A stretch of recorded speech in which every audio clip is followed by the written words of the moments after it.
Brilliance Audio presents Girl Most Likely by Max Allan Collins, performed by Dan John Miller. The two girls would be there, of this much you were certain. Two women, actually. Girls 10 years ago, but women now. Judging by their photos on Facebook, both are still quite lovely. Neither is married, interestingly. Well, married to their careers, maybe.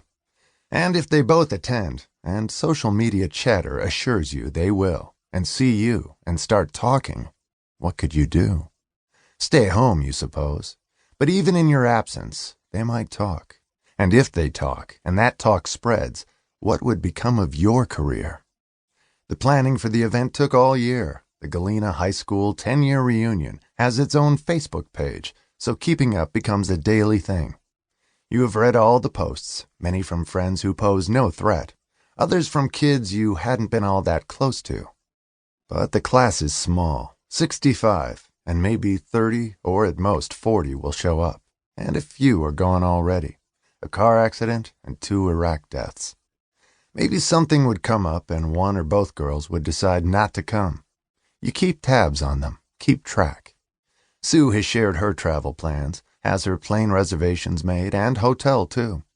Like most of those coming, she takes advantage of this special deal Lakeview Lodge is offering. That has been a big part of why the class of '09 settled on a winter month, off-season rates. The lodge is geared toward golfers with its 4 courses. Travel isn't an issue for the other girl, whose parents still live in Galena. That is how, 6 months before the reunion, you end up in Clearwater, Florida, not for golf, but because of the reservation Sue makes. You don't know much about Clearwater. Your family has vacationed in Florida several times, but never Clearwater, which somebody told you is the redneck Riviera. You can't argue with that. The main drag is littered with fast food restaurants, including the very first Hooters, and traffic is awful. You check into a Fairfield Inn, paying cash, saying you lost your credit card, and will a cash deposit for incidentals do? It will. After your long day of driving, you cruise the main drag in search of the kind of fresh seafood you can't find in the Midwest. That stretch is so brightly lit, you don't realize your lights aren't on till the cop pulls you over. Turns out to be a kind of variation on a speed trap. When afternoon turns to dusk and then darkens to evening, that fast food-littered 4-lane is still bright as noon. That means a cop can pull over out-of-towners like you and reward them with a $75 ticket. What a racket. Some people have no morality whatsoever. And when you finally choose a restaurant, the seafood is awful. Heavily breaded scallops you suspect had been frozen. Back at the Fairfield Inn, you barely sleep at all. Can't shut your mind off with all you've got to do. Next morning, you locate her home, on a side street just a few blocks from the motel, which of course you already knew, thanks to Google Maps. You'd been able to view her street online and already know what her house looks like. Shabbier in person.